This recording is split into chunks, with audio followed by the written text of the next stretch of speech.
हाँ फ्रेंड्स, स्वागत है आपका लड़का यूट्यूब चैनल में।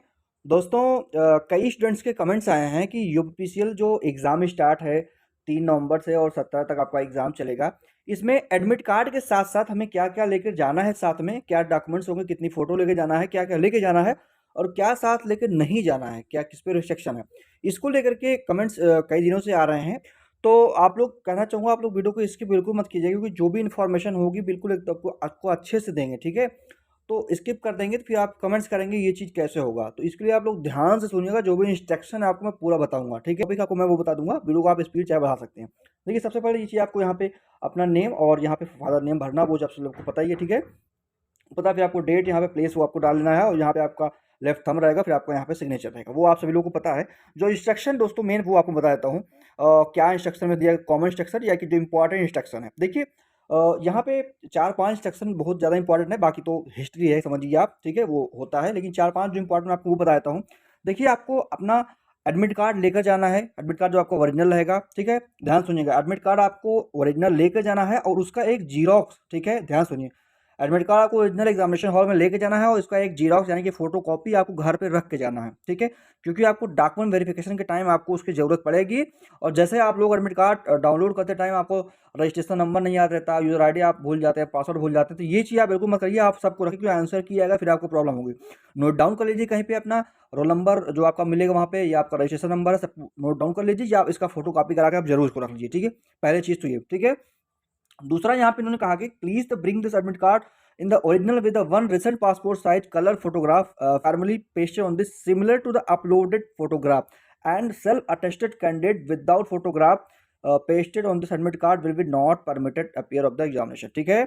आपको जो है यहाँ पे एक जो आपका एडमिट कार्ड है उसके साथ साथ आपको एक जो है रिसेंट, मतलब आपकी जो हाल ही की एक पासपोर्ट साइज की कलर फोटो उसमें आपको लगानी होगी। जो आपकी फोटो होगी एडमिट कार्ड को, उसके राइट साइड में आपको वहाँ पे लगानी है, ठीक है। सिमिलर अपलोडेड फोटोग्राफ, ठीक है। और उसके बाद आपको उस पे क्रॉस सिग्नेचर करना है, ठीक है, सेल्फ अटेस्ट उसको करना है, ठीक है। यहाँ पे दिया candidate without photograph paste on the admit card will not be permitted, तो आप यही, ठीक है, यानी कि उसका बगैर फोटोग्राफ आप लगाए हुए आप जो है वहाँ पे आपको एंट्री नहीं दी जाएगी, ठीक है, एग्जाम नहीं दे पाए, इन्होंने ये कहा है, ठीक है। तो आपको फोटो वहाँ पे चिपका के ले जाना है, या आप जाकर वहाँ पे चिपका सकते हैं, उसको सिग्नेचर कर लीजिएगा, ठीक है। और यहाँ पे नोट में कहा है कि दोस्त candidate who have the uploaded photograph in place of signature vice versa are not allowed this test centre for the examination. इसका मतलब ये है कि अगर आप जो आपका फ़ोटो का कॉलम है, जो आपका फ़ोटो कॉलम अगर वहाँ पे आप सिग्नेचर कर देते हैं और जो आपका सिग्नेचर कॉलम है अगर आप वहाँ पे आप फ़ोटो लगाते हैं, तो आपको एग्ज़ाम देने नहीं दिया जाएगा, ठीक है। ये आप ध्यान दीजिए। काफ़ी कैंडिडेट ऐसा कर देते हैं, जो फर्स्ट टाइम एग्ज़ाम देते हैं उनको लिए ऐसे प्रॉब्लम आती है। तो जहाँ ध्यान दीजिएगा, जहाँ पे आपका फ़ोटो कॉलम को फ़ोटो करें, जहाँ सिग्नेचर का आप वहाँ पे सिग्नेचर आपको करना होगा, ठीक है। ये चीज़ हो गया।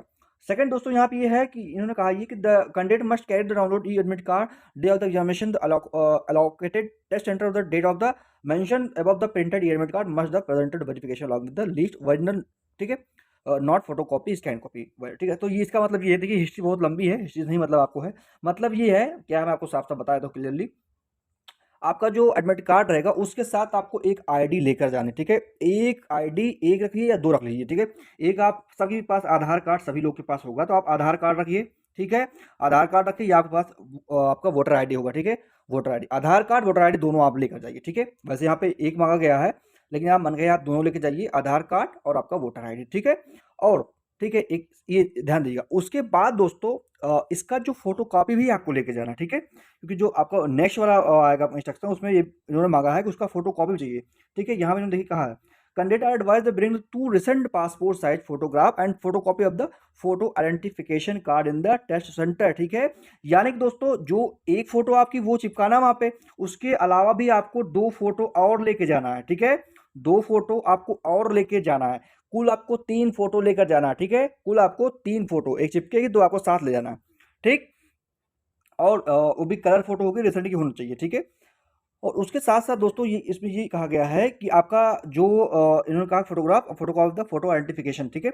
जो आप चाहे आप एडमिट कार्ड का फोटो कापी रहेगा, आधार कार्ड और आपका वोटर आईडी, इन दोनों का फोटो कापी एक का ही रखिए, चाहे, ठीक है, चाहे आधार कार्ड का हो चाहे वोटर आईडी, एक को आप रख लीजिए, ठीक है।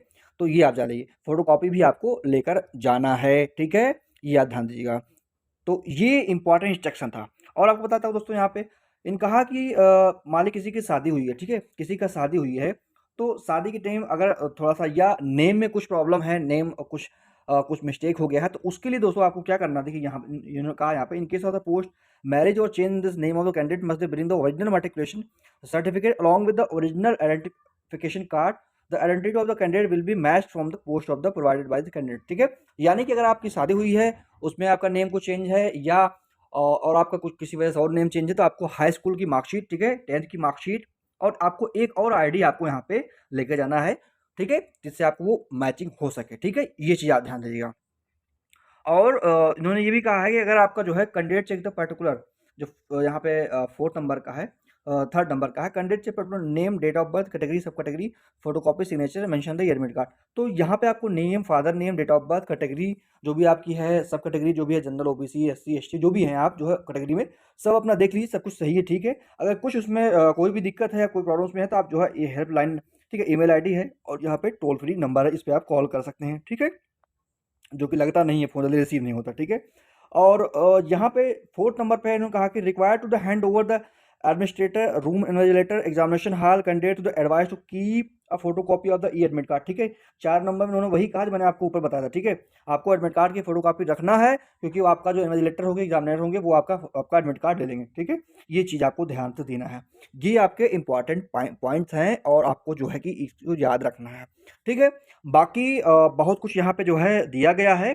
3 घंटे का पेपर होगा, वो सभी लोगों को पता है। 1 बाई आपका यहाँ पे जो है 4th नेगेटिव मार्किंग होगी, ये भी आप सबको पता है। ठीक है, और यहाँ पे और भी कुछ दिया गया है जिसको आप देख सकते हैं। ठीक है, टाइम से आपको जाना है और क्या आपको लेकर नहीं जाना है वो भी आप ध्यान दीजिएगा।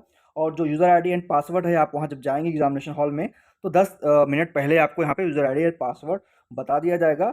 यूज़र आईडी जो दोस्तों आपका होगा, उसका पासवर्ड जो होगा वो सब कुछ वो बता देंगे। यूज़र आईडी आपका वही रोल नंबर या आपका जो एप्लीकेशन नंबर वो होगा, पासवर्ड आपको हो सकता है डेट ऑफ बर्थ रहे। ठीक है, यही रहता है, वो आपको वहाँ पे बताएगा 10 मिनट पहले जो आप लॉग इन करेंगे। तो ठीक है, तो ये चीज़ हो गया, ये आपका मेन होगा। ठीक है, और यहाँ पे जो क्या आपको नहीं लेके जाना दोस्तों, जैसे कि आपके पास मोबाइल, ठीक है, कैलकुलेटर, ये सब चीज़ें, जो स्टाफ जो आपकी वॉच आती है, वो सब वॉच आपको लेकर नहीं जाना है। नॉर्मली वॉच आप लेके जा सकते हैं। ठीक है, ये सब आप यहाँ पे देख पा रहे होंगे, ये सब सारे डॉक्यूमेंट्स और ये चीज़ आपको लेके जाने हैं। और यहाँ पे दोस्तों कुछ चीज़ें और जो दिया गया है, आप इसको पढ़ सकते हैं, बाकी कोई खास इसमें नहीं है। जो था इम्पोर्टेंट मैं आपको बता दिया। और यहाँ पे देखिए जो additional instruction for candidate due to कोविड-19, तो ये है जो कोविड-19 के लिए अगर कोई आपके पास सिम्पटम है, तो उसको लिए देखिए सेल्फ डिक्लेरेशन फॉर्म है, इसको फिलअप करना होगा। तो ये है, इससे कोई दिक्कत नहीं है, इसको वहाँ पे जाकर के आप फिलअप कर सकते हैं या पहले भी कर सकते हैं, कोई दिक्कत नहीं। ठीक है, यहाँ पे इसमें लिखा है, तो यहाँ पे आपको नेम वगैरह देना, किसी फीवर वगैरह है तो आपका ठीक, बाकी इसका कोई मतलब अब नहीं रहता है, क्योंकि कोरोना तो चला गया, उससे कोई दिक्कत है नहीं। तो मेन यही है, बाकी ज़्यादा आपको परेशान नहीं होना है, जाकर के ईज़िली आप लोग अपना एग्ज़ाम दीजिए। ठीक है, अभी से आप लोग को मेरी तरफ से बेस्ट ऑफ लक, सभी का अच्छे से पेपर हो। बाकी और कोई भी आपको हेल्प चाहिए तो नीचे कमेंट सेक्शन में आप कमेंट्स कर सकते हैं। ठीक है, और इंस्टाग्राम का लिंक नीचे है, आप उस पर कोई क्वेरी हो आप कर सकते हैं। और दोस्तों अभी हमने ट्रांसफार्मर के जो है क्वेश्चन कराए हैं, अ, यहाँ पे 100 इंपॉर्टेंट क्वेश्चन हैं, जो कि बहुत मोस्ट इंपॉर्टेंट क्वेश्चन ट्रांसफार्मर को, आप उसको जाकर के वीडियो देख सकते हैं, डिस्क्रिप्शन बॉक्स में लिंक मिल जाएगा। कंप्यूटर का डेली मैं आपको क्वेश्चन करा रहा हूँ प्रैक्टिस सेट, वो भी आप देख सकते हैं। बाकी 500 एमसीक्यू क्वेश्चन है, उसको भी आप देख सकते हैं। ठीक है,